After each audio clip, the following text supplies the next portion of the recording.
Hello and welcome to this episode of Night Sky News for October 2025 with me, astrophysicist Dr. Becky Smethurst. This is the show where we chat about what you should look out for in the night sky in the next few weeks, and then we chat about what's been happening in space news in the past month.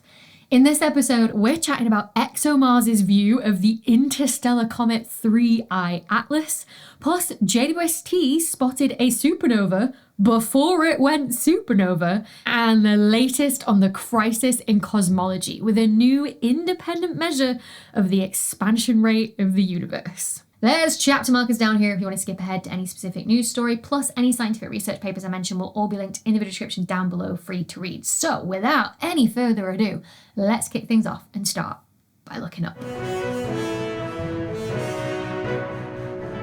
Alright, first up, we just saw the peak of the Orionids meteor shower a few days ago on the 21st of October. Now, I spoke about this in last month's Night Sky News episode, and yes, although most shooting stars from the shower can be seen on the night of the peak, there will still be meteors from the shower visible throughout the rest of October and into mid-November. So keep your eyes peeled while you're out stargazing for any surprise shooting stars, as that's just going to be more common than normal. Now, on the night that this video goes live, so Thursday the 23rd and Friday the 24th, we have a crescent moon in the west just after sunset, pairing up with Mercury and Mars very low in the sky. Now, you are going to need a very clear horizon for this, with no trees or buildings in the way, and also the further south you are, the higher they will rise above the horizon, and therefore the easier this will be to spot. Mercury is notoriously difficult to spot because it's always so low in the sky because it is the closest planet to the sun, but this at least gives you a signpost for where to look if you can find the moon first. Mercury will actually be at the highest it gets in the sky on the 29th of October as it reaches what's known as the greatest eastern elongation, appearing the furthest away that it possibly can from the sun from our perspective. So if you can, try and spot Mercury along with Mars that'll still be in roughly the same part of the sky around about Halloween if you can. By the 1st and 2nd of November though, the moon will have moved around the sky to pair up with the yellowish Saturn. It'll be an almost full moon by that point, and this will be visible in the evening skies. Then by the 10th, when the moon is just past full, it'll be pairing up with a much brighter Jupiter from midnight onwards into the early morning. Again, just handily acting as a signpost for where to look for the planets this month. Then in the middle of all that, on the 5th of November, on bonfire night, the moon will be full and once again classed as a super moon, where it's a full moon when it's closest to Earth in its oval-shaped orbit, making it appear brighter and bigger than normal, although not noticeably so to the human eye. The timing of this full supermoon, though, means that it will wash out the shooting stars from the Taurids meteor shower, sadly, so that means there's no need to make a special trip to see that one this year. However, by the 17th and 18th of November, the moon will be back to a crescent, meaning the sky will be nice and dark for the peak of the Leonids meteor shower. The shooting stars from the shower are caused by tiny bits of rock burning up in the Earth's atmosphere that are debris left behind by the passage of the comet Tempel-Tuttle. Now, the Leonids are particularly famous because of the meteor storms of over 1,000 meteors per hour that it can cause every 33 years or so as we pass into fresh comet debris trails. The last of those was around the millennium, so we're not due one just yet. Instead, this year the forecast is for around 15 meteors an hour, so one every 4 minutes or so, which is like a typical meteor shower. That is, though, in the very darkest of skies away from the bright lights of a city, so if you're in a suburb, expect a bit less than that. The best time to watch for this, though, is the hours around midnight on the night of the 17th going into the morning of the 18th of November, especially because if there is going to be a surprise outburst of more meteors, that is when it would be. But now it's time to turn our attention to the space news stories of the past month, because there's been some big ones. Did you all see this one about how JWST spotted a rogue planet growing at a rate of 6 billion tons per second?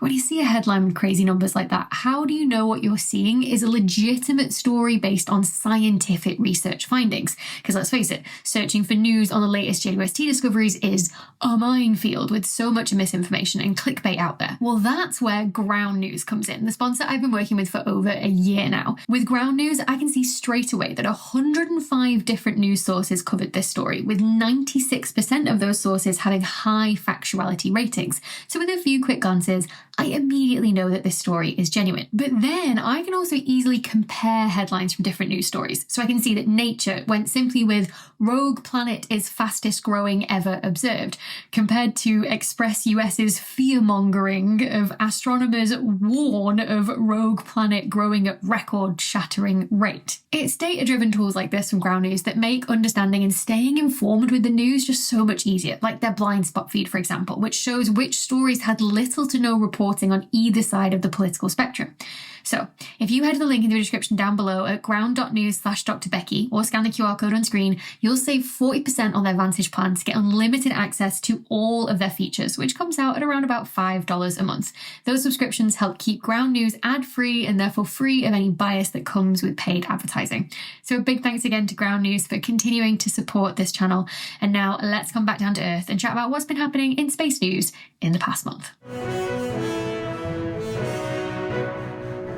Alright, first up, if you remember last month's Night Sky News, we caught up with all things Comet 3I Atlas, the interstellar comet that is visiting the solar system that was discovered back in July 2025. So this is an asteroid or comet-like object, so just a lump of rock that instead of orbiting the sun as part of our solar system, is just passing through, right? It's formed around another star in our galaxy. It was then ejected from that orbit around that star and has been traveling through the space between stars, interstellar space, ever since, until it's happened upon the solar system. Now, there's been 2 of these found in the past. The first 1I, dubbed Oumuamua, was found in 2017, and the second 2I was dubbed Borisov, and that was detected back in 2019. And we know these are interstellar objects because their movements through the sky allow us to work out their orbits and show that they're not bound to the sun. They don't loop back around again. So once we find these objects passing through the solar system, we can then study them to learn so much about, what are they made of? And are the comet-like things in our solar system made of similar things?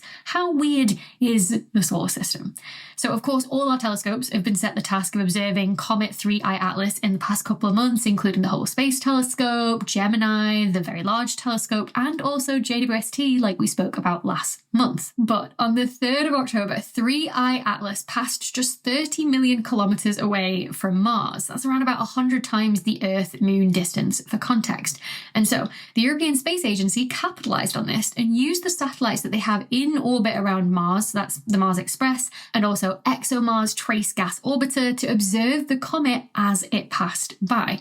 Now, the instruments on board those satellites were specifically designed to image the very bright surface of Mars only a few hundreds of kilometers away. So the teams weren't quite sure what they were going to get by pointing at a faint comet millions of kilometers away instead, but since they were the closest missions of the ESA fleet to the comet at the time, it definitely made sense to try. So this is what ExoMars saw. So this is just a GIF of Comet 3I Atlas appearing as that slightly fuzzy white dot there that's moving diagonally downwards from right to left. Each image in the GIF is just a 5-second exposure that the instrument on board ExoMars took, which is the maximum limit for that instrument on board ExoMars.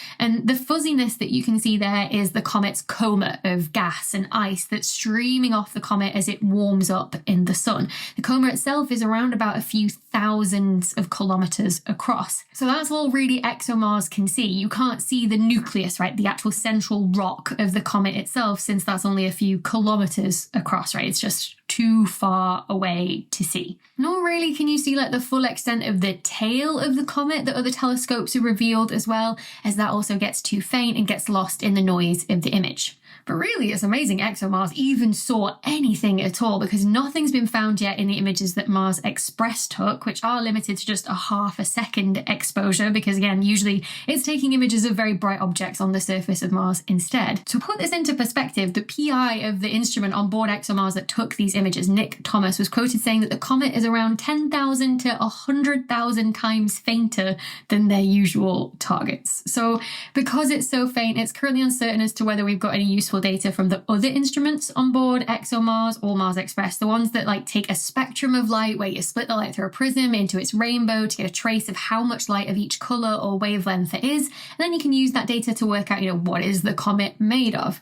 Now, if that isn't successful, we've also got ESA's JWST mission set to observe Comet 3I Atlas in November as well. JWST is currently on its journey out to Jupiter. We'll get there until about the 2030s, but it's equipped with a lot of instruments to study what the moons of Jupiter are made of, and so we can deploy those instruments to study 3I Atlas as well. So once we know more about those observations, I'll update in a future Night Sky News as well. But now let's chat about some of the latest JWST news, because yes, it has been spoiling us again this month with incredible images, this time of the largest star-forming region in the Milky Way, the Sagittarius B2 cloud, showing us the view when dust blocks some of the light from the newly formed stars and the view of the dust itself glowing. This is a really interesting region near the centre of our galaxy to study because although it only has 10% of the gas that's at the centre of the Milky Way, it's forming 50% of the new stars towards the centre. So it's a really efficient star forming region, and we don't really know why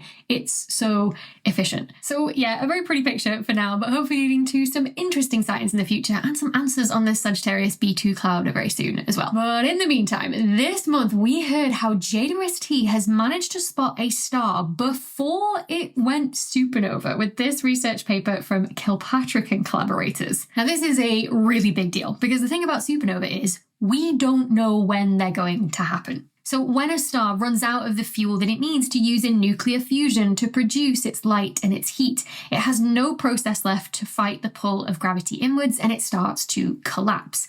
The outer layers of the star rebound off the core and get thrown outwards in a violent explosion we know as a supernova. And while we have some idea of roughly when stars are near the end of their life just from their properties, we can't predict it with any accuracy because we just can't measure directly how much fuel a star actually has left. So supernova come as a surprise to us, meaning that when we finally can observe them with our telescopes to study them, it's after the explosion. So then we have to play detective. We have to look back at old observations to see if we can first of all see a star where the supernova went off, and then whether we even have any detailed observations of that star that can tell us anything about, what kind of stars go supernova and specifically when they go supernova. But then the problem was most of the time when we looked back at our old data for the stars that used to be there before a supernova, we couldn't always see anything. And that suggested that when stars are ready to go supernova, they become shrouded in dust the likes of which that the Hubble Space Telescope, observing the universe in visible light that we see with our eyes, can't actually see through. So the hope has always been that by using the James Webb Space Telescope, JWST, which observes the sky in infrared light, we can actually see through the dust to see what was there before the supernova. So then it's just a waiting game for a supernova to go off in a galaxy that JWST had already observed in the past couple of years. One eternity later. And finally, that's exactly what we got with the supernova SN 2025 PHT, which went supernova back in July of 2025 and was first spotted by the All-Sky Automated Survey for Supernovae, which uses 20 robotic telescopes all around the world to keep an eye on the sky for anything going bang. And thankfully, this supernova, SN 2025 PHT, went off in the galaxy NGC 1637 that had been observed before by both Hubble and JWST, and then again after the supernova by the Hubble Space Telescope. And so what's really cool here is that you can see the supernova is really bright in the Hubble images from July 2025. But in the Hubble images from August 2024, you can't see a star where the supernova appeared, which they marked with the little red dot there. Whereas in the JWST images taken before the supernova in October 2024, you can see that there was a star there. With JWST, we can see through the dust to see what the star looked like before it went supernova. Not only that, but there's even Hubble images of this galaxy, NGC 1637, that were taken way back in August and October 2001, which show you actually used to be able to see a star there before it disappears behind its dusty shroud, so that you can't see it in the August 2024 images, again, before it then goes supernova in July 2025 and we can see it again. So with these images, we can get a much better idea of the kinds of stars that go supernova, what environment they live in, and what stage in their red giant star evolution are they in. So we know now that this star was around about 15 times heavier than the sun when it went supernova, and it was in an environment rich with carbon rather than silicon like initially expected for red giant stars. So this is a huge milestone for supernova studies, but it also raises a lot more questions as well. And finally, I've been hearing a lot of buzz lately about the work from the TD Cosmo collaboration, who are trying to use something known as time delay cosmography to crack a long-standing problem in astrophysics known colloquially as the crisis in cosmology, which long-time subscribers will know I have covered many times on my channel before. So, as a quick recap, the crisis in cosmology is the fact that we have a few different methods, but two main ones, of measuring the current rate of expansion of the universe, what's known as the Hubble constant. And quite spectacularly, their measurements don't agree. The first main way we do this is to measure both the distance to nearby galaxies and the speed that they appear to be moving away from us because of the expansion. We then plot one against the other, and the slope of this line is the current expansion rate. When we do that, we get a value of around about 74 kilometers per second per megaparsecs. Now, the other way we can measure this is to model the entire universe, starting with the earliest light from when the universe was just 380,000 years old, what's known as the cosmic microwave background, and then come up with a model of all of the laws of physics that we know of that we can evolve that cosmic microwave background into the universe that we see around us today. We then find the best fit model for the universe, and from that we can then determine many other different properties of the universe, like the rate of expansion of the universe over time, and in particular, the current rate of expansion, which when we do that, we get a value of around 67 kilometers per second per megaparsec, which does not agree with that previous value of 74 that we get from the other method, hence the crisis in cosmology, or Hubble tension as it's known more formally. Statistically speaking, there's only around a 1 in a million chance that a statistical fluke is the reason that these two measurements don't agree, which for obvious reasons has got a lot of people concerned, and so two main camps have emerged for explaining this.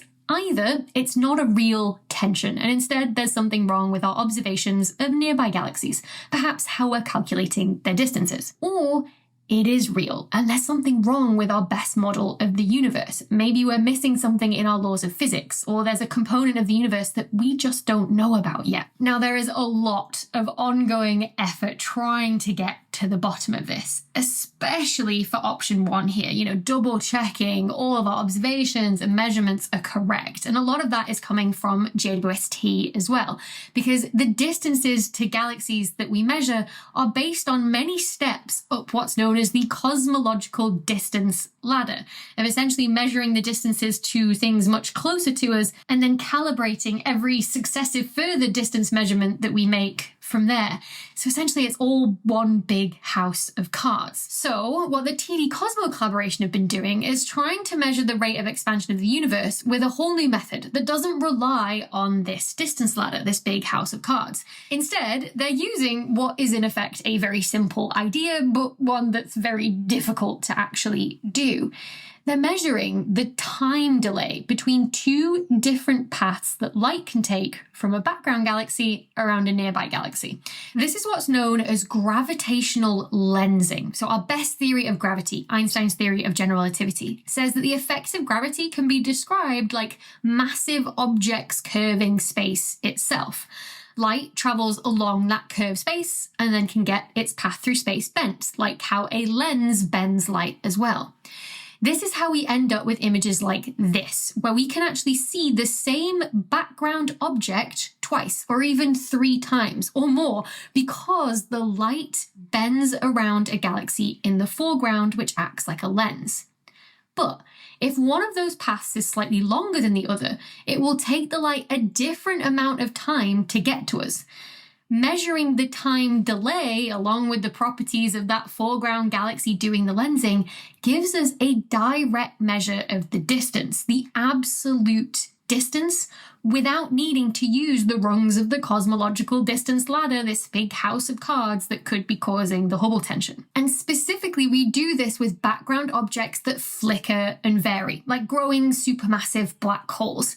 That way we can measure the time difference between the flickers seen in the different light paths. So this is what the TD Cosmo collaboration have been doing for a number of years, either often with just a single object that doesn't give the best statistics or with a really small number of lens sources. But earlier this year, they published a sample of 8 quasars, growing supermassive black holes that have been lensed by foreground galaxies that they managed to actually get time delay measurements for, and also all of the detailed observations of the lensing galaxy that they need to do this very carefully.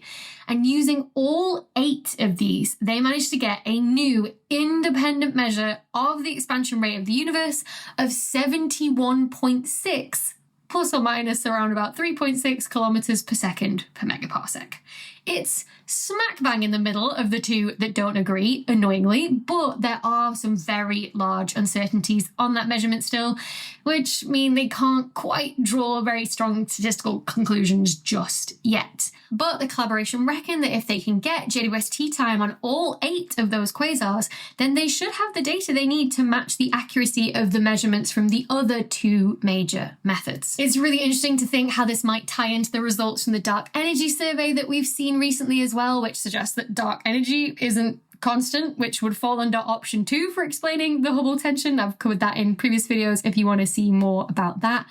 But for now, it's too early to make strong conclusions just yet. This is just another interesting piece of the crisis in cosmology. All right, that's it for Night Sky News for this month. As always, if you snap any pictures of the night sky or you see any news stories that you want me to explain in a future Night Sky News episode, then send them my way over on social media because I'd always love to see them. But until next time, everybody, happy stargazing. Hello and welcome to this episode. Or you see any news stories that you want me to explain in a future episode of Night Sky News while you're trolling the internet. 25 with me. You don't know if it's me if I don't use my 2 thumbs, right?